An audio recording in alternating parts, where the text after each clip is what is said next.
everyone, Michael Matt for the Remnant Underground, your most trusted news source in the catacombs today. I think over Christmas and Thanksgiving we all got a belly full of another sex scandal in the media. I'm not going to go into the details of that.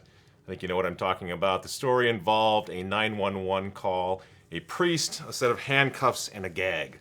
Again, no more details needed for that, but it does prompt some interesting speculation. Some speculation that came out afterwards was that this involved a confession that had gone bad on some level, obviously very bad, which prompts us here at Remnant TV to ask a few questions about the sacrament of confession in the church today. What has happened to the sacrament of confession the way we all once knew and appreciated it?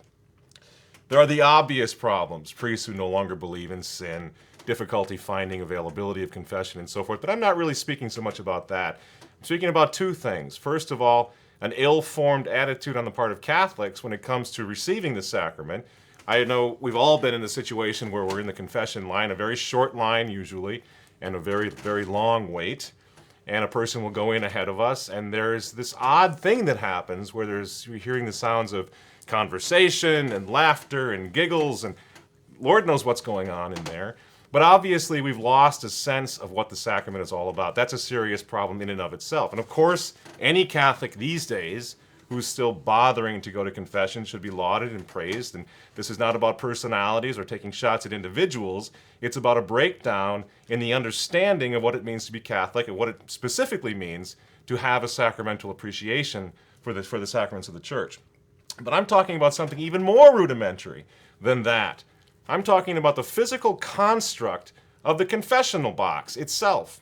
Those of you who are 40 years old or a little older than that, or if you're attending a traditional chapel, you know what I'm talking about. Back in the day when we were kids, there was a confessional in every church. Sometimes there were 2, 3, 4 even, because there was a greater need for some reason back then for the confessional. And the confessional basically consisted of a box. And if I were to ask most Catholics today what was the box for, who was in the box, people would say penitents were in the box. True, penitents were in the box, sometimes, but not always. The person who was always in the confessional box was, you guessed it, the priest. The priest was enclosed physically in a wooden box. And you couldn't see, you couldn't hear. The only way you knew the priest was even in the box was, of course, the little comforting green light that Catholics could see while waiting in the lines to confess their sins. We now know as adults that the priest was in the confessional, wearing a surplice, a cassock, a stole, reading his breviary, praying his rosary. He had a small light in there for his prayer purposes, and then the penitents would come to his side, to his left, to his right, kneeling at a prie-dieu, speaking through a screen, through a grill. There was anonymity there. There was great anonymity there. Leaving aside the obvious practical superiority of that method, where he would just turn to the right, turn to the left, hear these confessions, there's all sorts of other things about the way this was set up that have been lost over the years, especially over the past 25, 30, 40 years, that we need to revisit. For example, when a penitent went to a priest, to a confessional designed like that, there was a great emphasis placed on whispering. Why is that? The penitent would confess his or her sins whispering in a hushed voice. And there was a reason for that. There was a practical reason, of course, because there was a person sitting about 4 feet away beyond the priest on the other side of the confessional who could hear. And so you were naturally disposed, obviously, to use hushed tones. But the beauty of that, and I think where we really see the maternal instincts of the church coming through, if you will, of Holy Mother Church, protecting the penitents, protecting the priests, was that in that process of whispering the sins, whispering your faults and sins to the priest himself was unsure who you were, how old you were, how attractive you may or may not be. It wasn't just about anonymity. It was also about protecting the priest. From the priest, as we've all found out over the past 25, 30, 40 years of abuse, the priests are very much human beings. And the church set this box, this protective device, if you will, for many reasons around the priest. So now for a moment, let's consider the way things used to be. Let's say you had a young woman, a 25-year-old woman who had an affair if she was married, or let's say she had an immoral or promiscuous act that she had to confess. She was able to go to the priest in the old-style confessional, confess her sins, Her integrity, if you will, her dignity is all preserved. The priest doesn't know who she is.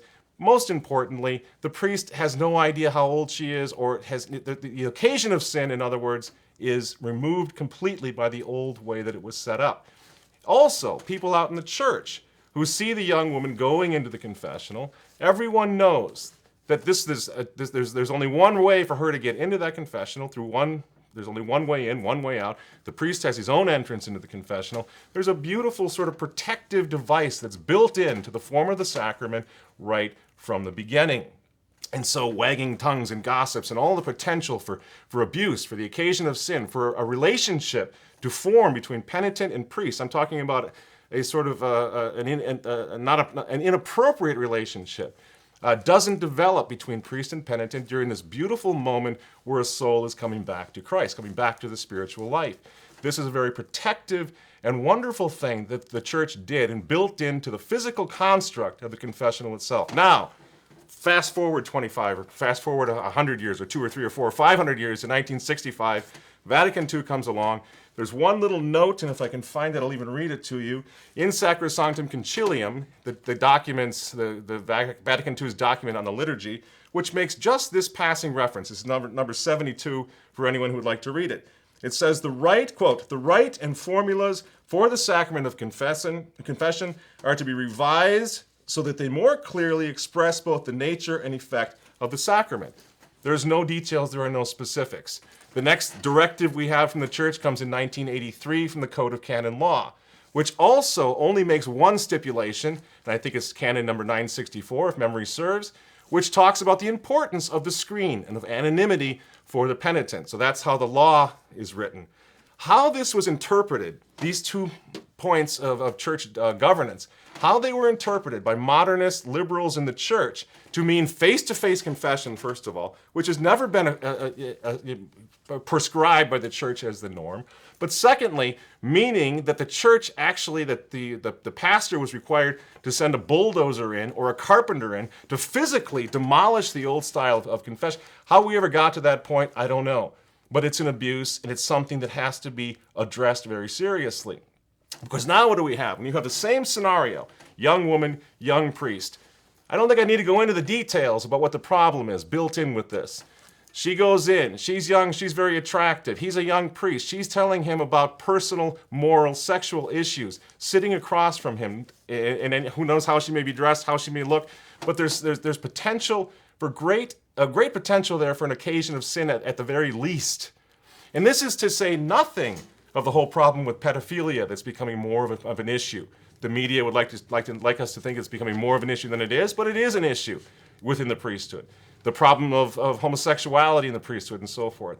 All of these issues are serious. But when you think about how confession now lends itself to abuse and to problems, to a lack of security, not only for the penitent, but also for parents sending their young daughters, and yes, sons now, unfortunately, into the confessional, and wondering what's happening.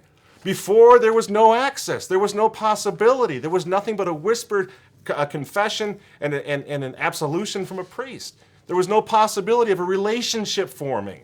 And this is very, very important to consider nowadays when we're all looking at this great sex scandal in the church and realizing we have a massive, massive problem on our hands. So it's just one issue. It's a small issue, confession, the actual physical construct of the confessional. But is it a small issue? Maybe it's a very, very serious issue. Maybe it's a 900-pound gorilla in the parlor, if you will. If we don't get confession right, it doesn't matter what else we try to do in the spiritual life or in the pursuit of holiness. If every confession now, thanks to these crazy reforms, nobody quite knows where they came from, confession is now transformed into an occasion of sin for good priests, right? A target-rich environment for bad and pedophilia priests, and a sort of odd session, Oprah Winfrey meets Alcoholics Anonymous jam session for ill-formed Catholics. The whole thing falls apart. We don't have, as parents, we don't have confidence in the sacrament and how it's being played out, how it's being presented anymore. The priests are threatened by the potential for scandal and by the potential for the occasion of sin. So it's a small thing, yes, but on the other hand, it's a very, very serious thing, and I think we need to address it. We don't have the luxury of 1973 discussions about the ins and outs, the better and worse of face-to-face confession. We as Catholic parents especially have a right to go to our priests and say, no more playing around. This is serious business. We can't handle any more scandal. Any potential for scandal, potential for abuse at the parish level, we demand it be removed. We will donate the funds if needed. We will send in the carpenters. We'll bring our own hammers in for the minimal amount of work it would take to restore the traditional confessional, just as Pope Benedict is now trying to restore the traditional sanctuary and the traditional Mass. Same thing has to happen to the confessional, lest this sex scandal that we're all so painfully and bitterly aware of should only get worse and worse and worse.